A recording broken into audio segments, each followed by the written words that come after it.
Senhor Jesus seja com todos. Meus irmãos, eu estou muito alegre de estar aqui novamente. Quem ainda não me conhecia, eu sou o pastor Nivaldo Lisboa Soares. Durante vários anos eu era o padre da Igreja Católica Apostólica Romana, encardinado, ligado à Diocese de Governador Valadares. Mas Jesus é assim, Ele salva até os padres. E hoje eu quero agradecer a Deus porque há 32 anos Jesus mudou a minha vida num domingo como este, mas era à noite. Eu estava celebrando a missa, foi no meio da missa que Jesus me tocou. Eu nasci numa família muito católica, uma cidadezinha chamada Rio Pomba, perto de Juiz de Fora, Barbacena, Ubá, Ponte Nova. Fui ser padre porque uma motivação, um life motive me tocou desde menino. Eu falei com a minha mãe, eu tinha uns 11 anos, falei, mãe, quando eu crescer eu quero ser um padre para ajudar os pobres. Minha mãe não deixou, muito católica, mas eu tinha uns 15 para 16 anos, comecei a gostar muito de rock, de rock and roll. Aquela época dos Beatles, Rolling Stones, Pink Floyd, Led Zeppelin. Não existiam esses cantores novos, né? Iron Maiden, Whitesnake, Ozzy. Vocês estão por dentro de rock, hein, gente? Existiam esses grupos novos. E eu fui a um baile. E ali ao som daquelas canções, né? Hard Day's Night, Day Trip, Satisfaction, do Stones, Dark Side of the Moon, do Pink Floyd, Stairway to Heaven, né? Do Led Zeppelin. Eu vi uns jovens que fumavam maconha, usavam drogas, aquilo me doeu. Cheguei em casa e falei, mãe, eu vou ser padre, a senhora não vai me segurar. Vou ser padre para ajudar os pobres e ajudar os jovens a tirá-los das drogas. Para ser um padre de verdade, como o pastor reverendo Fausto conhece bem, ex toto genere sua, um padre mesmo, primeiro a gente tem que fazer os estudos propedêuticos para conhecer latim, grego, hebraico. Depois eu fiz o curso completo de filosofia. Depois estudei 4 anos de teologia e outros estudos acadêmicos. Mas estudei muito. Mas foi um irmãozinho humilde da roça. Um irmão que eu encontrei numa oficina mecânica. Meu carro havia quebrado. E quando encontrei o irmão, eu brinquei com ele. Eu era padre, brinquei com crente. Eu não sabia que crente é perigoso, irmãos. Fala para quem está do seu lado, fala assim, você é uma bênção, mas é um perigo, uai. Eu brinquei com crente. Falei com ele, ô irmão, vai lá domingo assistir minha missa. Ele falou, padre, domingo eu tenho que ir para o culto. Eu falei, mas vocês evangélicos, vocês vivem convidando meus católicos para virem às suas igrejas. Então vai lá, minha paróquia. E eu falei, leva a sua Bíblia da capa preta. Vou deixar o senhor falar de Jesus na missa. E na hora que eu estava saindo, eu ainda arrematei e falei, eu quero que o senhor pregue sobre dízimo, que eu estou precisando de dinheiro para acabar de fazer a igreja católica. E vocês crentes, vocês dão o dízimo de tudo. Você vê que um crente não atrasa o seu dízimo. Apesar que o inimigo tem usado o espírito do anticristo, tentando fazer falsos estudos, falsas exegeses sobre dízimo. Mas, irmãos, fala para quem está do seu lado assim, parabéns porque você é dizimista fiel. Irmãos, eu convidei o irmão, mas eu me esqueci. Mas ele se esqueceu do convite. Ele ficou a semana toda jejuando e também orando. Domingo de manhã, ele passou na escola dominical e falou, irmãos, orem por mim que eu estou indo para a missa. Os irmãos, o senhor vai para a missa? Ele falou, padre Nivaldo, O padre Nivaldo me convidou e falou que vai deixar eu falar de Jesus lá na missa. E eu estava lá me paramentando, vestindo a batina, colocando a túnica, a estola, aquele cordão, o símbolo, o amito, a dalmática, a sobrepeliz. Irmãos, quando eu olhei a porta da igreja católica, quem é que chegou lá à missa? O irmãozinho. Eu falei, o senhor aqui? Ele falou, padre, o senhor não me convidou, padre? Eu vim, uai. Aí eu falei, é mesmo. Ele falou, o senhor não falou, padre, que ia deixar eu pregar? Eu preparei minha mensagem, padre. Falei, meu Deus, então falei mesmo. Quando ele deixei-o pregar, ele abriu a Bíblia em João 8, 32 a 36, e ali na missa, domingo à noite, a igreja superlotada, muita gente em pé, ele começou a pregar. E conhecereis a verdade e a verdade vos libertará. Se, pois, Jesus, o Filho de Deus, vos libertar... irmãos, ele começou a falar de Jesus. O que eu mais gostei nele é que ele não falou mal da Igreja Católica. Falou de Jesus com amor. E não falou que a igreja dele, que a nossa igreja batista, a presbiteriana, nenhuma denominação evangélica fosse melhor do que o catolicismo romano. Ele falou de Jesus, falou da salvação. Os católicos começaram a chorar na missa. Eu me lembro de um senhor que se levantou e veio para o altar. Eu pensei, vai bater no crente. Não. Ele veio e me agarrou e ficou chorando o padre. Pelo amor de Deus, padre Nivaldo. Padre Nivaldo, traz esse crente para pregar mais para nós, padre.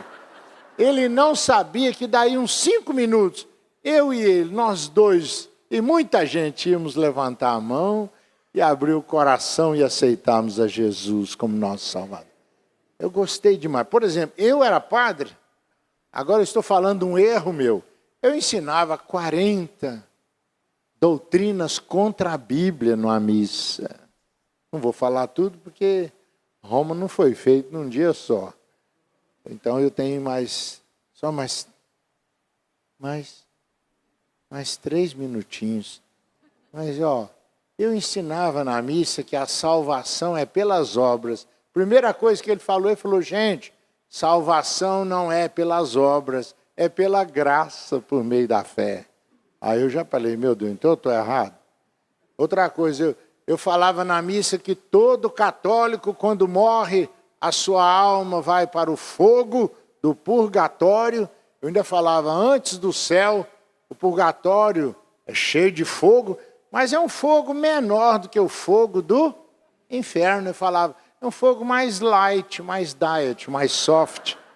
E eu falava, só o padre tem a exousia, a autoridade, para rezar a missa para as almas.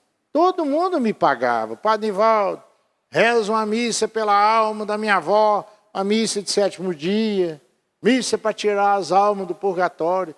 Depois de crente que eu vi na Bíblia que não adianta rezar para quem já... E na Bíblia tem purgatório? Há purgatório na Bíblia? Purgatório é da tradição. Então eu estou terminando, mas queria explicar esse detalhe. A diferença do padre para o pastor.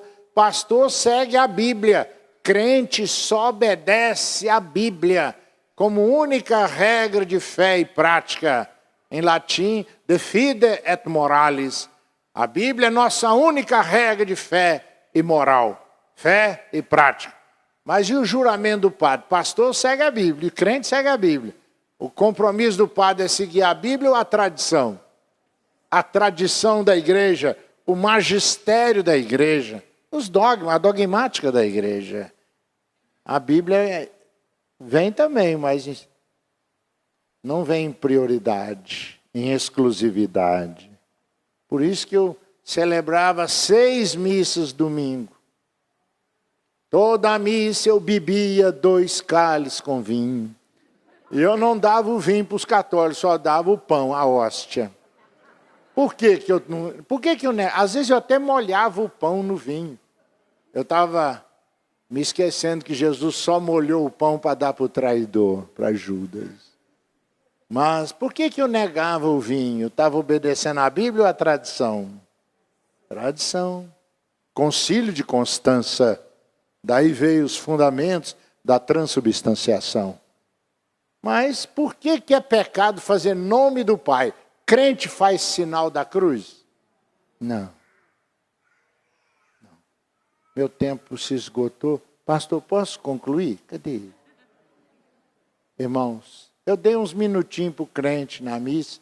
Ele atrasou minha missa um pouquinho, mas ninguém ficou com raiva, não. Sabe, irmãos, eu agradeço para poder concluir, irmãos. Sabe, Jesus é tão bom. Por que a gente não faz nome do Pai, sinal da cruz? Porque Colossenses 2, verso 14 a 20, ali está escrito que na cruz Jesus destronou os principados e as potestades. Ele derrotou Satanás. Nós não usamos crucifixo, nós amamos a mensagem da cruz, porque ele derramou seu sangue na cruz para nos salvar. Os 10 mandamentos eu ensinava tudo errado. Eu falava, primeiro mandamento, amar a Deus sobre todas as coisas. Segundo mandamento, eu falava, não tomar seu santo nome. Eu estava errado, porque não tomar seu santo nome em vão não é o segundo, é o terceiro. O segundo mandamento eu era proibido de ensinar a verdade. Está lá em Êxodo 20, verso 4. O segundo mandamento é, não farás para ti imagem de escultura. Não pode fazer imagem, não pode ajoelhar diante de imagem. Então eu vou terminar, irmãos, do jeito que o irmão terminou. Ele não criticou nada, as coisas erradas que eu ensinava.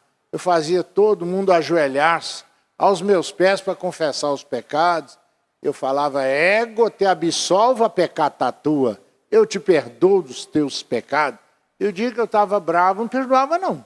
A pessoa confessava, eu falava, a senhora não está merecendo perdão, o senhor não está merecendo perdão. Agora, quem já leu os livros do ex-padre, doutor Aníbal Pereira dos Reis, a questão da ex-homologesis, confessar pecado com o padre, depois que eu vi na Bíblia que não é o padre, não é pastor que tira pecado de ninguém, é o sangue de Jesus Cristo, seu Filho, que nos purifica de todo pecado e nos livra de todo mal. Então ele terminou, finalmente ali, ele terminou ensinando uma coisa na missa que eu era padre, eu não sabia. Eu não sei se os irmãos sabem. Ele falou na missa que quem não tem seu nome escrito no livro, os irmãos sabem, quem não tem seu nome escrito lá no livro da vida, vai ser jogado no lago de fogo e enxofre, com a besta, o anticristo e o falso. Ah, irmãos, aí eu aprendi com ele. Quando ele falou que vai para o lago de fogo, aí eu fiquei meio apavorado. Falei, mas eu sou padre, eu vou para o lago de fogo, meu Deus. Ele falou, calma, gente, Apocalipse 3:20, eis que eu estou à porta e bato, se alguém abrir eu entrarei, cearei com ele e ele comigo. E ele falou assim, para ir para o céu, para não ir para o inferno, nem ser jogado no lago de fogo, é só fazer 3 coisinhas. Todo mundo prestou muita atenção. Aí ele falou, é arrepender-se dos pecados e lutar para não pecar mais. Segunda coisa, é crer e abrir o coração e aceitar a Jesus como nosso único e suficiente Salvador e Senhor. E terceiro, quem crê e for batizado será? Aí ele deu o último tiro, a última flecha de um cariri-chocó, de um chucuru, de um pancararu, de um funiô do Pernambuco, ou de um chavante da Barra do Garça, da Amazônia. Ele falou, quem nesta missa quer agora entregar a sua vida a Jesus? Quem quer aceitar Jesus nesta noite, fique em pé, levante a mão, irmãos. Muita gente, chorando, levantou as mãos, se entregando a Jesus. E eu que era o padre, o Espírito Santo me tocou. Quando eu vi, irmãos, eu dei um pulo e levantei a mão de batina e tudo. Irmão, eu também quero aceitar Jesus. Aí quando ele viu que a quantidade de gente, até o padre se convertendo, ele falou, quem está se entregando a Jesus de coração, vem aqui para frente do altar. Eu não fui o primeiro, porque muita gente veio correndo na minha frente para aceitar Jesus. Mas quando eu disse comigo, quase 200 católicos se converteram comigo. Teve gente que ainda falou, o padre Nivaldo, o nosso padre ficou doido, virar crente na hora da missa. Eu fiquei doida por Jesus. Irmão, escrevi a carta. O bispo foi parar nas mãos do Papa João Paulo II, Karol Wojtyła. O Papa respondeu minha carta. A carta que Lutero recebeu foi uma bula de excomunhão. A minha não, o Papa me liberou, vai em paz. Ainda estava lá que a porta ainda está aberta se quiser voltar, mas tem 32 anos, Jesus, que eu me libertei. Depois fui batizado nas águas do Rio Doce pelo pastor da Igreja Batista do bairro de Lourdes, Edivaldo Fernandes Cardoso. E a última notícia para mim fazer uma pequena oração de gratidão é que depois de crente, eu me casei. Eu me casei graças ao pastor Fausto Guiava, era o pastor João Filso Sorém, antigo da Primeira Batista, ele nem sabe disso. Lá tem um morro atrás da primeira igreja, Morro do São Carlos. Lá em cima é o Morro do Querosene, no Catumbi. Eu fui pregar 00:30, um traficante baleado. Pastor, me socorre, me tira dessa favela. Falei, entra no carro. Pastor Nilson do Amaral Fanini tinha me dado um carro. Eu falei, ainda me perguntou, qual é o carro que você quer? O pastor, meu sonho é uma Kombi. Eu quero ter uma Kombi para pregar, encher de mantimento para os pobres. Me deu a Kombi. Botei o traficante na Kombi, vieram mais 4. A gente quer largar o tráfico também. Lá é terceiro comando lá em cima, atrás da Primeira Batista. Hoje não é terceiro comando. Hoje mudou o nome lá. Mas eu quero dizer para os irmãos, eu pego os bandidos, levei para governador Valadares para se recuperarem. Chegando em Valadares eu não tinha dinheiro, que há muitos anos eu vivo de oferta pela graça de Deus. E naquele dia eu não tinha dinheiro para dar comida por um hotel. Um irmão falou, calma, tem uma viúva ali, presidente da União Feminina, a irmã Maria. 10 para meia-noite do outro dia, eu na porta dela. Quando ela abriu, irmã, só me conhece? O senhor é o padre Nivaldo, que agora é crente, uai. Aí ela falou, eu conheço o senhor. Eu falei, irmã, estou precisando de comida e hospedagem para esses cariocas. Ela falou, pode entrar, irmão, a casa é sua. Ficamos na casa da Maria 30 dias, 60 dias. Nunca mais saí, estou com a Maria até hoje, graças a Deus. E eu quero orar agora, mas quero agradecer também, irmãos, porque um dia eu vi a Maria cuidando com algodão dos ferimentos do rapaz que levara o tiro. Eu senti, meu coração disparou. Depois um dia fez um almoço tão gostoso, eu cheguei e falei, irmã, eu preciso falar uma coisa com a senhora. O que é? É um trem que eu estou sentindo aqui, irmã. O que é? Eu vou falar, irmã. O que é? Fala, pastor. Algum problema? Nós vamos orar. Eu falei, não, irmão, eu vou falar. O que é? Eu falei, irmã, poder no sangue de Jesus, irmã. O que é? Eu falei, irmã, eu estou sentindo uma vontade de casar com a senhora. Aí, na hora que eu falei, ela riu, falou assim, ô irmão, é de Deus. Aí, hoje eu durmo com Jesus e durmo com Maria.